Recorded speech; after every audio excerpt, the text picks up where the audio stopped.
Hello there. Just going to do a quick follow-up on my last video.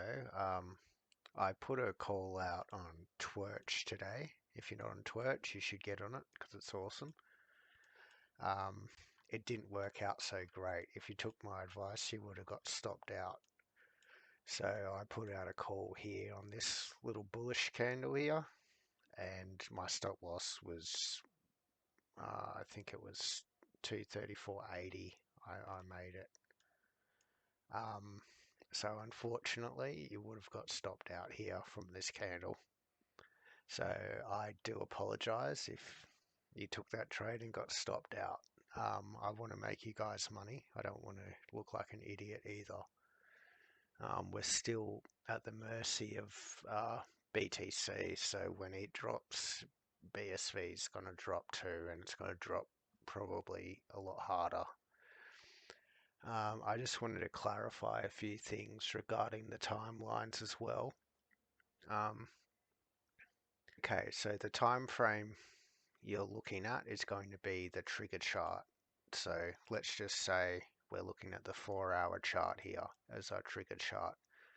That means we want to make sure the time frame that is double that, so the 8-hour, is in congruence with that. The lower time frames are going to start to become less relevant if we're trading these bigger time frames. If you have got multiple time frames that are all in congruence with each other, that's even better. Just because you can take a trade doesn't mean you always should, because you should really just let the trade come to you instead of trying to find the trade. But if the price does start to move like hard, sometimes you want to get in on the lower time frames, and it was looking okay here. This call I had, it was starting to go up, and then just it it didn't do it. So that sucks. So hopefully you did have your stop loss in, otherwise you'd be down. So that's the importance of your stop loss right there.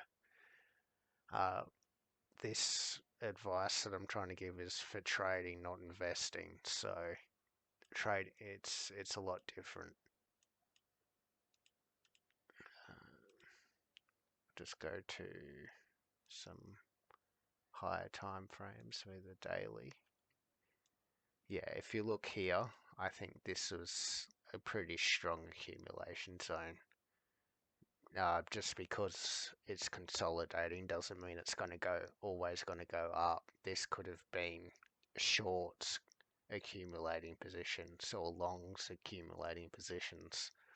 But I think the fact we had this big candle here, it's probably not shorts accumulating positions, otherwise they would get just BTFO'd here. By the way, this is not financial advice. I don't want one of you guys to go, well, Craig, right on my ass, because I don't have much money to begin with. I wouldn't sue me. Maybe if BSV goes to, you know, $1,000, $2,000, then you might consider suing me. But good luck with that.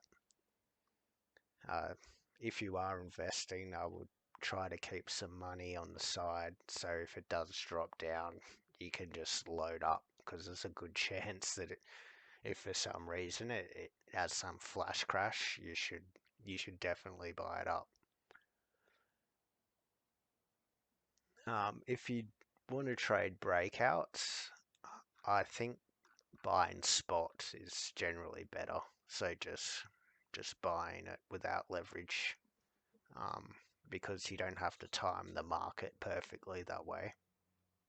You can kind of see if maybe like at this sort of level, the 180-ish level, it was trying to break out. It eventually did. We got one breaking out here, and here it's sort of starting to break out too. So it's hard to time the breakouts, I think, so you're better off just buying spot and waiting for it to kick on. Because if you are trading leverage, then timing is really key.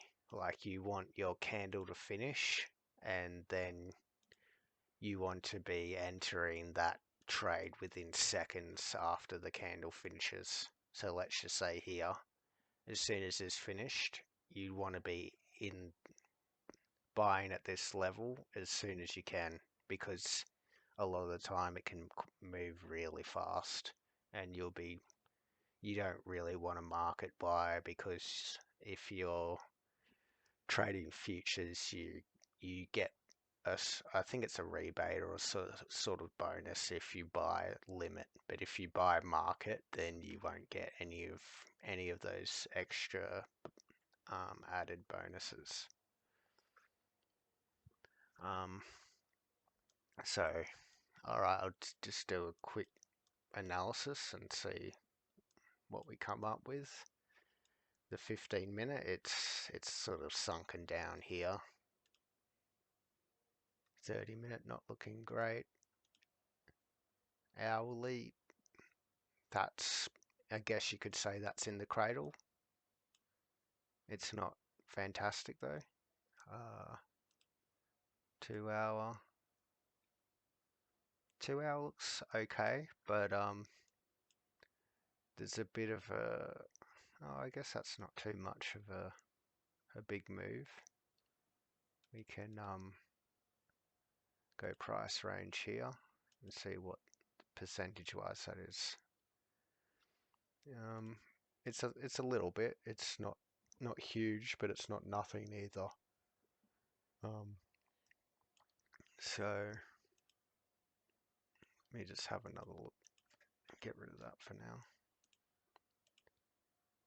4 hour. Okay.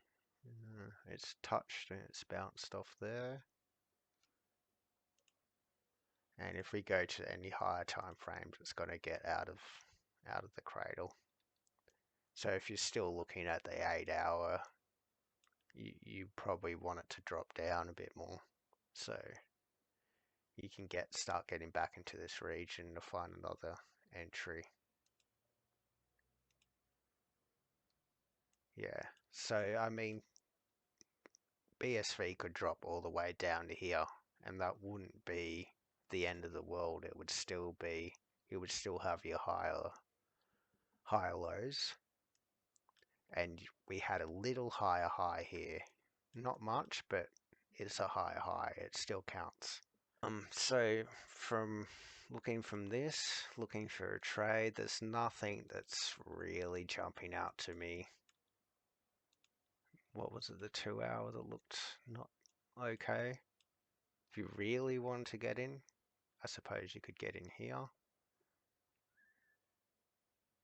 I mean, technically, that's not great because we got a higher high here on the MACD, but it's not much of a difference here, and we have got a lower high here and a lower high here, so it is congruent with each other. This could be a potential trade, I guess. Still, it's not jumping out to me.